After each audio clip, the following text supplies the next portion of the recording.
Começando agora o seu Vida e Saúde, que prazer estar na sua companhia. Doutor César, prazer também estar na sua companhia. Como é que o senhor vai? Tudo bem, Teru. Você tá bem? Graças a Deus. Tudo bom, graças a Deus. Vamos dedicar aqui os próximos momentos, aqui os próximos minutos, juntinho de você, para tratar de um assunto super delicado e que muitas vezes nós não sabemos muito como nos portar. Enfrentar uma doença terminal é um dos desafios mais difíceis da vida, você concorda? Tanto para quem está ali como paciente, quanto para os familiares. E ignorar esse tema não é bom. A gente precisa compreender e nos preparar para uma situação como essa. No programa de hoje, vamos conversar com o Dr. Júlio Leal, que é capelão no Advent Health, na Flórida, e ele é mestre em psicologia também. Dr. César Vasconcelos também vai nos acompanhar nessa conversa interessantíssima. Ele, como psiquiatra, que já está sempre aqui na sua presença, na sua companhia. Os dois especialistas vão nos ajudar aqui, tirando nossas dúvidas, e você pode participar desse programa mandando aqui o seu comentário, a sua visão sobre o assunto ou, quem sabe, a sua experiência. E a gente começa esse programa trazendo para você um momento de reflexão através de um texto da Bíblia que está aqui no Devocional da Mulher. Opa, perdi minha marca-página aqui. No Devocional da Mulher, Você é Preciosa. Hoje traz o Salmo, o famoso Salmo, conhecido Salmo 46, versos 1 e 2. Deus é o nosso refúgio e fortaleza, socorro bem presente nas tribulações. Portanto, não temeremos, ainda que a terra se transtorne e os montes se abalem no meio dos mares, no seio dos mares, melhor dizendo. Salmo 46, versos 1 e 2, traz aqui essa certeza, Dr. César, de que mesmo que as coisas ao nosso redor saiam do lugar, e é o caso quando nós enfrentamos uma situação de doença, um diagnóstico difícil, um prognóstico difícil também, nossa confiança deve estar fortalecida nesse Deus que é refúgio e a fortaleza, não é? E que é falado no texto que ele é o socorro, né? Quer dizer, o que é socorro? Socorro é alguém que vem rápido para ajudar a gente. Deus é isso, viu? Não perca sua fé. Não importa a situação da vida que você esteja passando, se você está lá no alto da montanha, se você está aqui no vale, Ele é esse socorro que a gente tanto precisa. E Vida e Saúde está começando falando sobre esse assunto aqui importante para você, para sua família.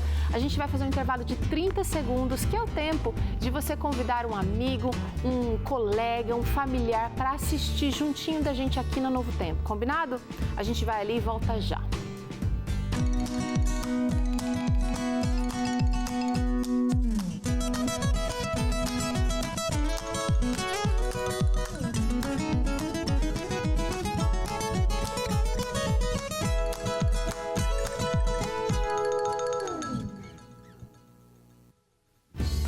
Vem pra cá, vamos conversar juntinho da gente aqui sobre esse assunto que merece a nossa atenção.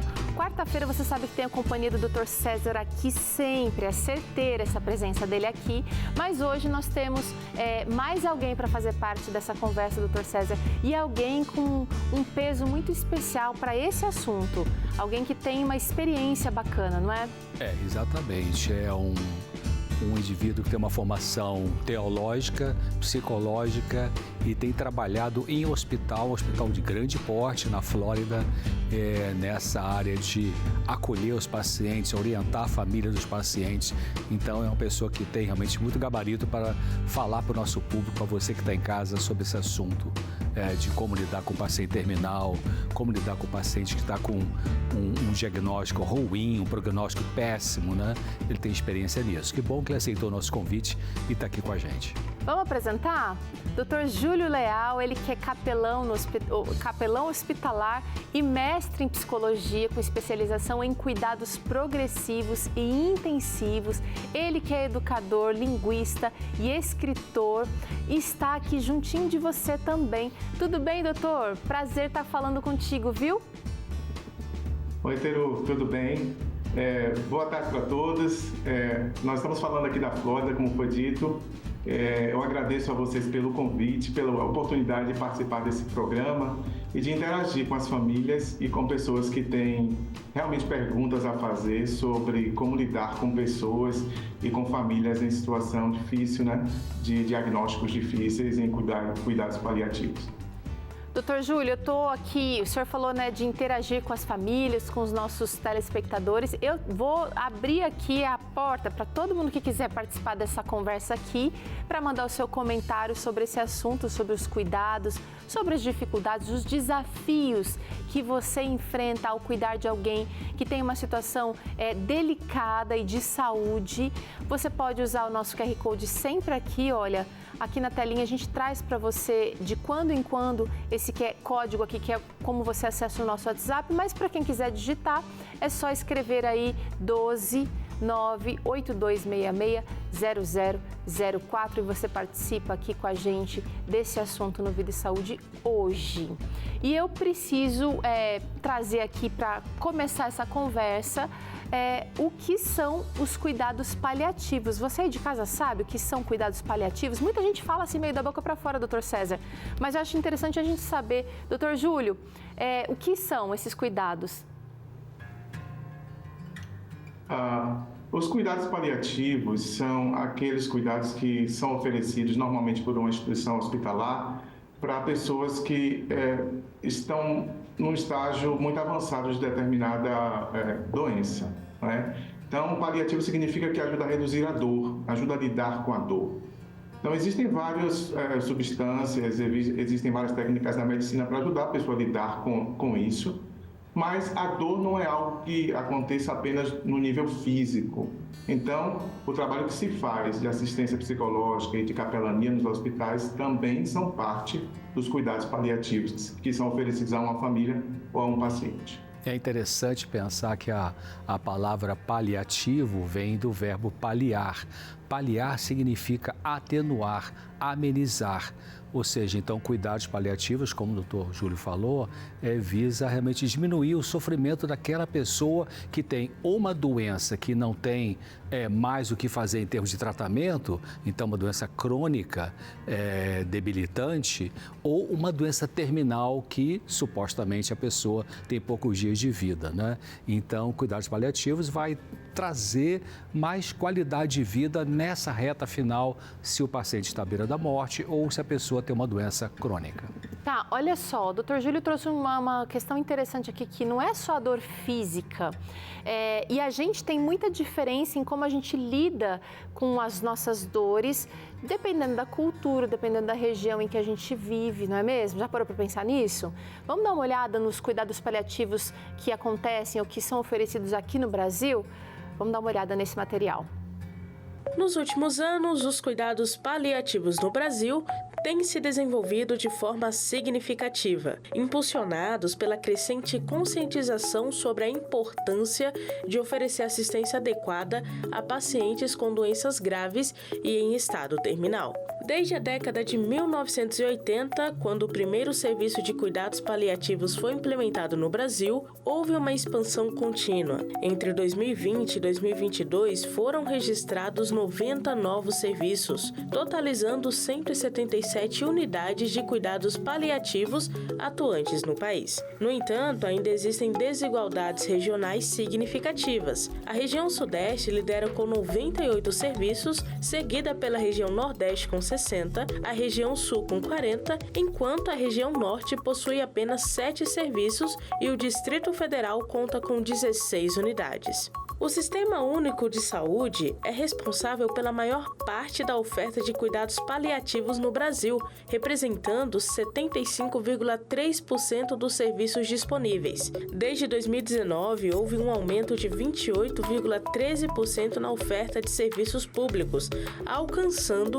123 unidades. Esse crescimento é crucial para atender a demanda crescente por cuidados paliativos no país, que atualmente conta com cerca de 625 mil pessoas com doenças graves, crônicas ou em fase terminal. Globalmente, estima-se que apenas 14% das pessoas que necessitam de cuidados paliativos realmente recebem esses serviços. A OMS destaca que aproximadamente 56,8 milhões de pessoas precisam de cuidados paliativos anualmente, com uma grande parcela dessa demanda vindo de países de baixa e média renda. Em comparação, o Brasil possui uma cobertura desigual, com regiões como o Sudeste oferecendo mais serviços em relação ao Norte e Nordeste. Nos Estados Unidos, cerca de 72% dos hospitais com mais de 50 leitos possuem equipes de cuidados paliativos. Isso contrasta com o Brasil, onde menos de 10% dos hospitais têm esses serviços disponíveis.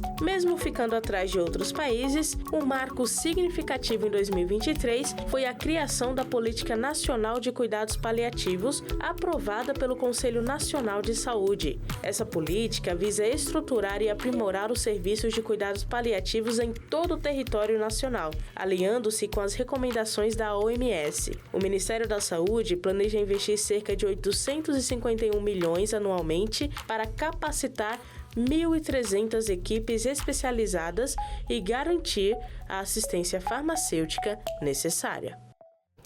É interessante analisar todos esses números, né? Mas nós não podemos esquecer que estamos falando de pessoas. Vamos tentar entender quando é que esses cuidados aí paliativos, no lugar de tratamento que prolongam a vida, costumam ser o melhor caminho. Doutor Júlio, o senhor tem alguma indicação para fazer nesse caso? Quando é que os cuidados paliativos acabam sendo a melhor opção? Olha, uma das coisas mais importantes quando você cuida de alguém que está precisando de cuidados paliativos é entender a dinâmica que está envolvendo aquela pessoa, não é? E respeitar as escolhas que essa pessoa faz. Às vezes há uma tensão muito grande entre a família e o paciente, porque nem sempre a maneira como cada um está experimentando aquele momento é igual.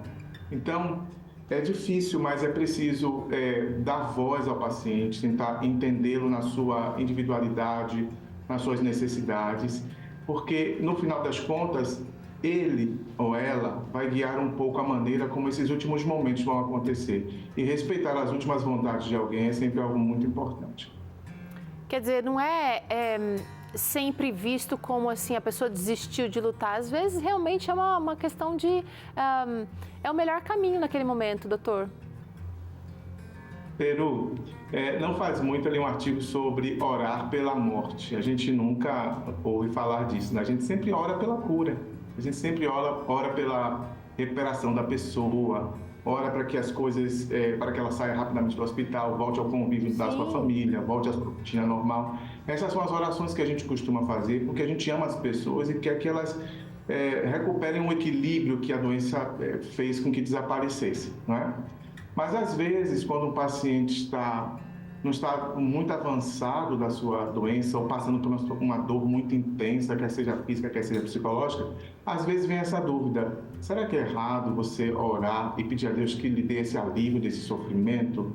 Será que é errado? Será que ao fazer isso eu não estou, digamos assim, me opondo a esse Deus que é o Criador da vida, que me deu a vida como presente, como se eu estivesse rejeitando esse presente que Ele me deu?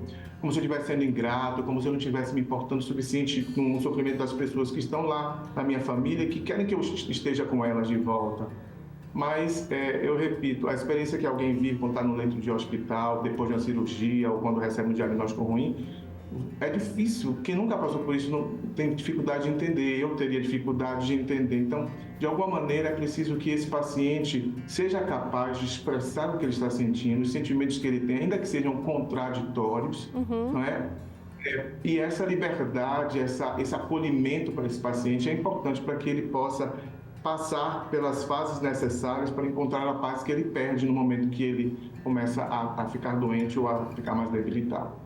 É interessante, realmente É importante que ele falou, porque tem alguns pacientes que eles estão com sofrimento tão intenso do ponto de vista emocional, como uma doença crônica, uma doença que não tem mais tratamento, uma doença terminal, que eles não querem a eutanásia, mas eles querem dormir mais, por exemplo.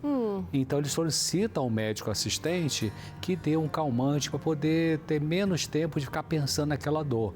Então é importante a gente ouvir essa necessidade do paciente, como o Dr. Júlio falou, para que a gente possa atender e aliviar esse sofrimento mental.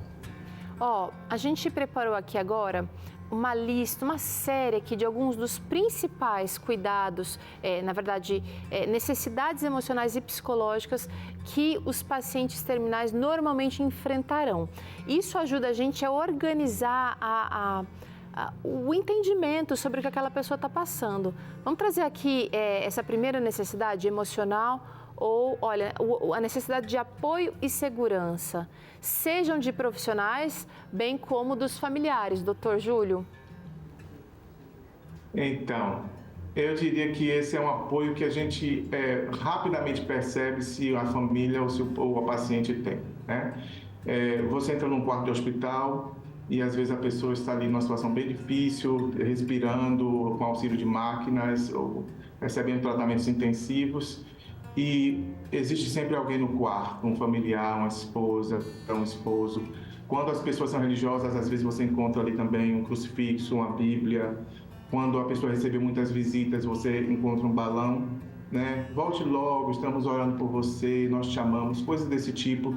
E quando a pessoa está rodeada por esse ambiente de carinho, de apreço, ela, obviamente, vai lidando um pouco melhor com toda essa dificuldade. Porque já basta tudo que ela está vivendo, sentir-se abandonada, sentir-se uma pessoa sem valor, sentir que nada do que ela fez serviu na vida, é muito pior para agravar a situação na qual ela está, né? Eu recordo que numa visita recente que eu fiz a um paciente, era um homem, não tinha nem tanta idade, mas estava passando por uma situação difícil ali naquele hospital, e um amigo estava com ele e falava da dificuldade que ele estava tendo para contactar os filhos, porque os filhos moravam muito longe e eram filhos adotivos que aparentemente não estavam dando para o pai naquele momento todo o apoio de que o pai precisava. Então, esse tipo de relacionamento que é preciso ter com a família, com os amigos, isso é importantíssimo para que uma pessoa sinta que a vida dela valeu a pena e vale a pena, independentemente de tudo mais que esteja acontecendo. Olha, apoio, então, é uma necessidade super importante. O próximo item que a gente quer tratar aqui é a necessidade de paz e conforto, doutor César. Muita coisa pode estar passando na cabeça dessa pessoa. E aí, para organizar isso, nem sempre vai ser assim uma coisa fácil, nem rápida, não é? E quando a gente fala até de conforto, começando por baixo ali, paz e conforto, é coisa bem básica mesmo, né? O travesseiro tá bom, a altura tá boa, né? Tá muito quente o ambiente, tem mosquito por ali, enfim, tem um tubo que está machucando aqui o pescoço, pode chegar para o lado, né? Tem alguma almofada que posso usar para ficar um pouquinho mais confortável. Isso é o conforto físico, né?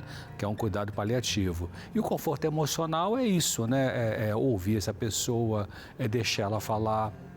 Muito importante para ajudar os pacientes é deixar que o paciente fale aquilo que está sentindo, mesmo que aquilo que ele vai falar é uma coisa que possa te ferir. Por exemplo, o paciente pode estar sofrendo tanto e fala assim, poxa, Deus me abandonou. Então, não se sinta na obrigação, se você está escutando o paciente falar, de ter que provar que Deus é bom, que Deus ama, que... Não, deixa desabafar. Então, você deixando desabafar, a pessoa se alivia e isso também é oferecer um tipo de conforto, né? Legal.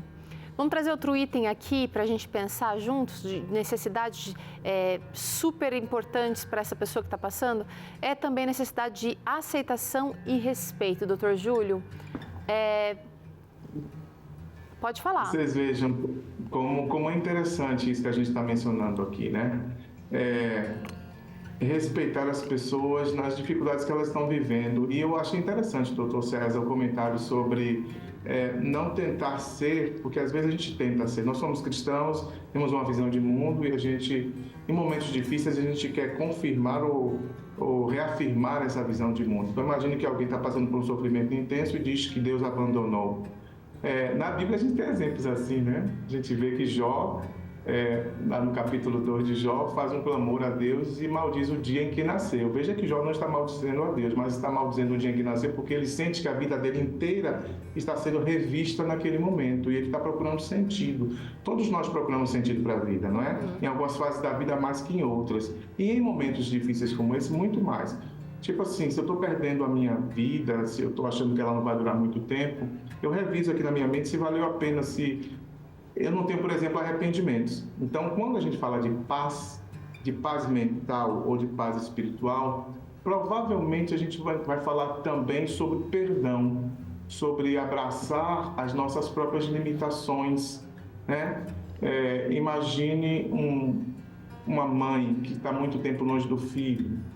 Imagine um filho que rompeu relações com o pai, com a mãe, com o padrasto. Naquele momento, é como se tudo estivesse voltando e a pessoa estivesse diante do seu próprio tribunal, ou do tribunal de Deus, tentando decidir se moralmente a vida dela foi correta. E quem é que não tem erros e dificuldades? Então, às vezes, a carga daquelas culpas ou das coisas que não deram certo na vida vão fazendo com que a situação da pessoa se agrave.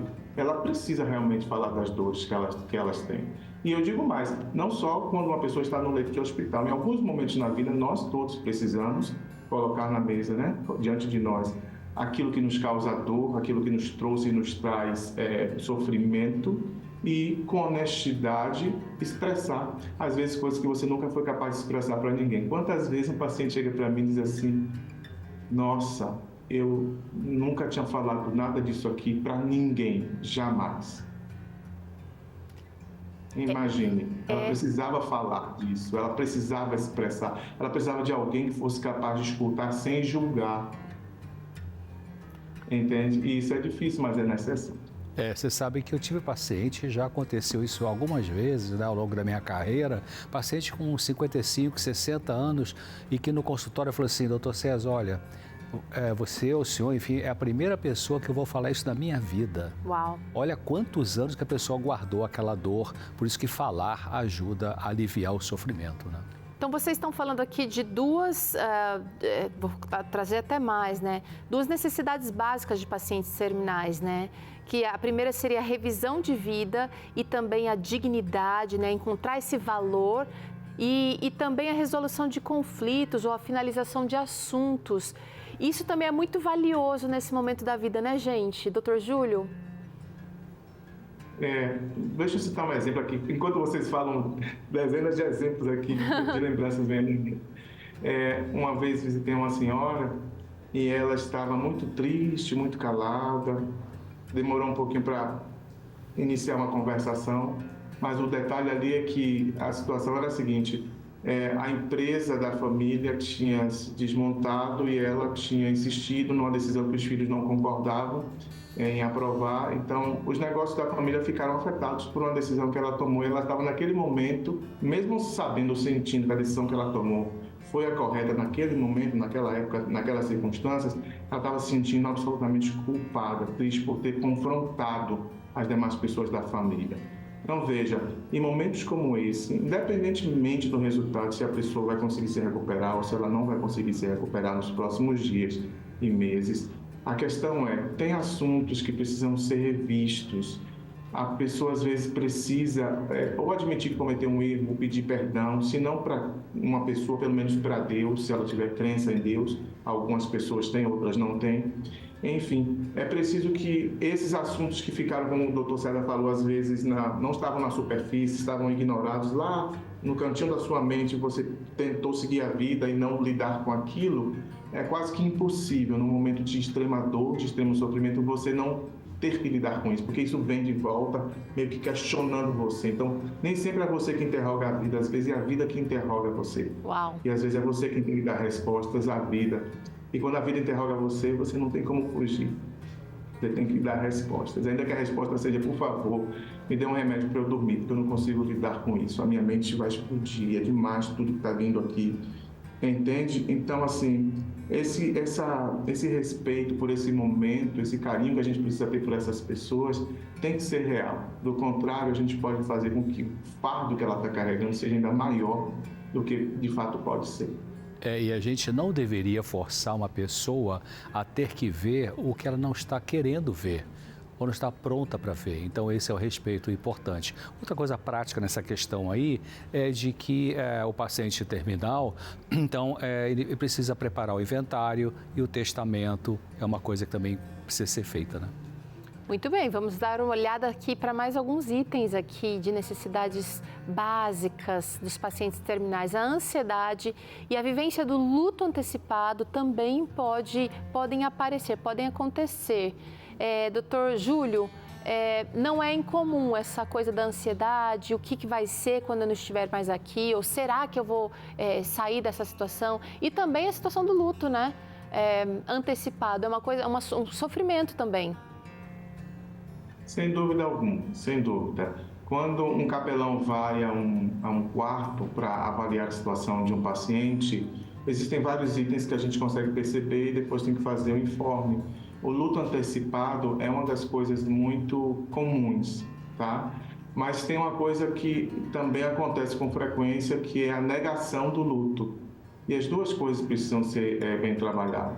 Às vezes, por mais difícil que seja a situação, a pessoa está tentando, digamos assim, olhar para a situação de uma maneira positiva, com esperança, ou com base nas suas crenças pessoais ou em alguma religião. E esse processo envolve ambiguidade de sentimento, né? Você pode ter a esperança de que a situação vai melhorar e você pode, ao mesmo tempo, entender que ela pode não melhorar. Então, você está lidando com essa ambiguidade e é difícil, né? O luto antecipado, às vezes, faz com que a pessoa não queira falar, como o Dr. César disse, ou que ela chore muito, muito, muito, muito. Não faz muito tempo eu tive a chance de conversar com um senhor que falava com muita dificuldade, primeiro porque o idioma dele não era o inglês, e segundo porque ele teve um ataque vascular cerebral e parte do seu corpo ficou imobilizada. E ele tinha vindo para o país há pouco tempo, então agora ele estava sentindo uma carga para a família, né? A família dependia dele, a esposa, o filho, e agora ele estava naquela situação. Então o peso da culpa de algo que ele não provocou era muito grande, entende? E eu encontrei, ele não era cristão, ele era muçulmano, encontrei no Corão alguns textos que falavam da misericórdia de Deus, e ele insistiu para que eu lesse alguns e ficou muito agradecido enquanto eu falava com ele.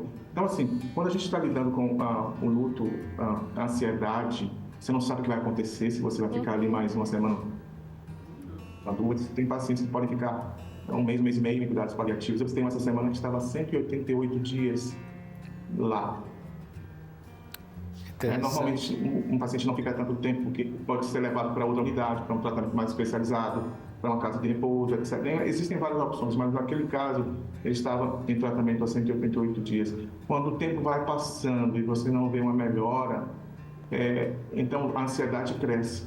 Tipo assim, eu vim aqui, pensei que eu ia ficar 2 dias e já estou há 4 dias. Eu vim aqui, pensei que eu ia ficar 1 semana, já estou há 3 semanas. Tem outra coisa que acontece, quando chega um dia de festa, viu, doutor César? Um dia do seu aniversário e você está no hospital. Um dia do Natal e você não está com a família como você costumava estar. Quando chega um dia de uma festividade importante e você não está na rotina que dá sentido à sua vida e que faz você se sentir humano, parte da sua família, parte da sua, do seu grupo profissional. Nesses dias específicos, nesses momentos específicos, as pessoas caem. Elas, às vezes, se afundam na dor, no sofrimento, na desesperança. E é preciso entender por quê. Porque aqueles momentos são tão significativos que ficar sem esses momentos da maneira como você costuma ou costumava vivê-los é muito difícil. Você sabe que eu me lembro de um caso que eu atendi muitos anos atrás, de um paciente que estava com câncer e que estava começando a fazer um quadro depressivo, e aí eu estava procurando ajudar essa pessoa a aceitar a situação, e eu percebi que num certo momento da entrevista, quando eu pontuei uma questão sobre a doença câncer, a pessoa meio que parece que eu falei alemão ou grego ou japonês para ela, porque aquilo bateu e voltou. ela não entrou não seguiu naquele diálogo. Aquilo foi um sinal para mim que significou assim, ela não está pronta para lidar com isso. Então eu tive que mudar a estratégia e respeitar esse momento que ela não conseguia realmente lidar com aquilo, estava na negação quando o Dr. Júlio falou, então eu tinha que esperar um pouquinho para ela poder sair da negação. Olha, gente, quando a gente está lidando com situações delicadas da vida como esta, situação de pacientes terminais, a gente precisa ter sensibilidade, acima de tudo, para ouvir a voz de Deus, para saber o que falar, o que não falar, o que fazer, o que não fazer, para que essa pessoa sofra menos. Essa é a verdade. A gente vai continuar esse assunto aqui no Vida e Saúde hoje, mas vamos fazer um intervalo rapidinho. Você pode comentar sobre esse assunto, você pode mandar sua interação aqui a hora que quiser, inclusive durante o intervalo que a gente vai trazer, vai dar voz aqui às suas palavras no momento oportuno desse programa, combinado? Daqui a pouquinho o Vida e Saúde está de volta.